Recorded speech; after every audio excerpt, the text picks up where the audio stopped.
Les valeurs défendues par Charlie, c'est pas... Il n'y a pas à se rouler par terre de rire, hein. C'est justice, raison et vérité, quoi. Justice, raison et vérité, c'est les valeurs fondamentales de la philosophie.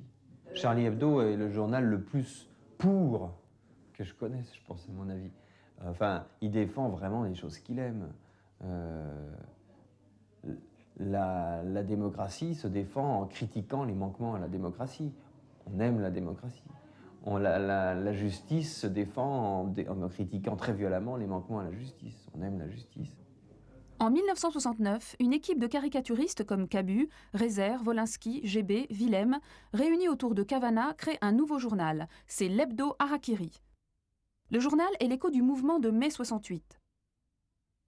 Novembre 70, après la fameuse couverture « Balle tragique à Colombey, un mort », annonçant la mort de Gaulle, il est interdit par le ministère de l'Intérieur.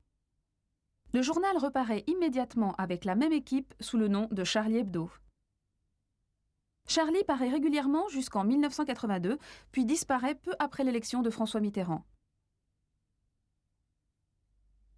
En 92, toujours avec Cavana, Charlie Hebdo reparaît. Une nouvelle génération de jeunes journalistes a rejoint le journal, mais Cabu, Wolinski, Gébé sont toujours là. Cette liberté d'expression est souvent pénalisée et entraîne de nombreux procès. Ah ouais, c'est génial. Belle décision. Voilà. Ben, je prends Le dessinateur Luce est en procès avec le maire de Vitrolles pour ses dessins « Les Maigret gèrent la ville ». Verdict ? Belle victoire. Ouais. Il est 14h30. On vient de remporter le procès Charlie Hebdo contre Catherine Maigret en première instance devant la 17e chambre correctionnelle du tribunal de Paris. Et ça fait vachement plaisir. C'est vraiment un grand bonheur, un grand soulagement. Grand soulagement. Le fait de défendre Charlie, ça suppose effectivement un vrai engagement fort. Il faut être sur la même longueur d'onde. Ce sont des procès politiques et ce sont des procès engagés. Et là, on est à la limite de la liberté d'expression, parce que quand on dit caricature, on dit forcément choses choquantes, y compris pour des magistrats. Donc il faut aller au-delà de la première impression que l'on peut avoir en regardant une caricature, prendre du recul et se dire oui, c'est choquant, mais la caricature, c'est forcément choquant. Le dessin, contrairement à ce qu'on croit, c'est pas un miroir déformant. C'est justement, c'est aussi le prisme à travers moi je vois les choses. C'est une transcription surréelle. C'est la réalité vraiment poussée à son extrême, quoi. Et à mon avis, ce qui les a vraiment dérangés dans ce bouquin, c'est que tout bêtement, ça fait rire. Il y a quand même la volonté de faire rire, c'est-à-dire en poussant la logique de l'extrême droite jusqu'au bout. C'est-à-dire, en gros, ça peut pas marcher. Ça peut pas marcher. Ça marche pas dans les faits. C'est aussi, en gros, pour dénoncer un programme politique qui ne fonctionne pas. Je ne connais pas de journal satirique à succès qui n'ait pas de procès. C'est vraiment le prix à payer. Voilà, il y a un harcèlement judiciaire, c'est la guerre. C'est la guerre contre des gens qui nous font la guerre, qui font la guerre à nos valeurs antiracistes, qui nous semblent des valeurs fondamentales, faute desquelles une société devient une jungle invivable. Alors ils ne sont pas contents, ils nous attaquent en justice. Non, en première instance, contre Catherine Maigret. Alors, qu'est-ce que vous avez fait en sortant du palais de justice? Vous avez bu le champagne? Ah ouais, non, ce sont des collègues, pas comme ça. Chaque année, Charlie Hebdo assume une vingtaine de procès. La plupart sont gagnés. T'as tout gagné? Ouais, j'ai tout gagné. Il a tout gagné. J'ai tout gagné. Ouais. Et toi, Charles? J'ai tout perdu. J'en ai eu 2. Retour à la double page. Luce s'attaque à l'article 10 de la Déclaration des droits de l'homme. Toute personne a droit en pleine égalité à ce que sa cause soit entendue équitablement et publiquement par un tribunal indépendant et impartial. Ça se passe dans un tribunal. Il y a un déporté victime de la Shoah qui commence son allocution et qui est interrompu par l'avocat général, disons qu'il est en uniforme de SS sauf le petit calot de magistrat et la petite serviette qu'ils ont. Et qui dit objection, votre honneur, en faisant un salut nazi. Et c'est complètement dans le sujet.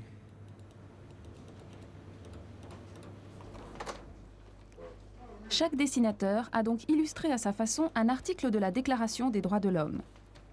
La maquette de la double page se termine.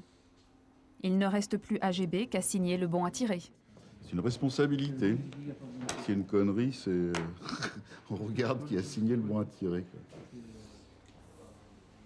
Jour du bouclage, dernière étape, le dessin de la une. Pour faire vraiment la une, il faut essayer de faire une affiche, quoi, que ça se voit de loin. Quelque chose d'immédiat, quoi. La une, ça doit être quelque chose d'immédiat. On parle entre nous, mais on n'analyse jamais vraiment la situation de manière à en tirer la couverture qui sera la plus achevée, qui expliquera le mieux l'événement. Il faut s'en remettre à cette inspiration fulgurante qui fait que c'est ça. Personne ne l'avait prévu, quoi. Toute la journée, les dessinateurs affichent leurs propositions. Il faut se motiver, motiver. Soyons motivés, motiver. Ça ressemble à ça un peu? Oui, avec des taches, faut des taches. Écoute-le, ça c'est plutôt la hyène. Dessine-moi les tâches. Les taches, elles sont comme ça.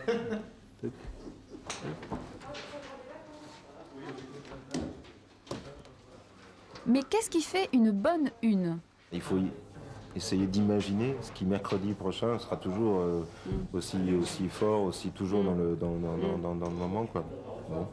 Et puis ensuite, c'est celle qui va faire le plus marrer, celle qui va faire le plus mal, celle qui va taper, qui sera le plus une. A priori, c'est plus l'idée et le thème. L'idée et le thème avant le dessin. Bon, maintenant, il en faut une, quoi. Donc, la décision, quand on est tous partagés, la décision on revient toujours à Val, qui lui dit il fait son boulot de rédacteur en chef. Hein. Tant pis s'il se plante, hein, c'est de sa faute. Tant mieux. On va bientôt choisir la couverture. Hein. La couverture Philippe.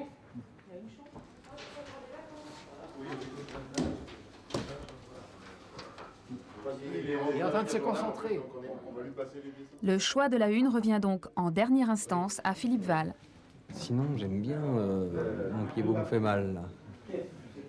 Sinon, il y a celui-là aussi, il n'y a pas de méchant avec lui, Christian sur les droits de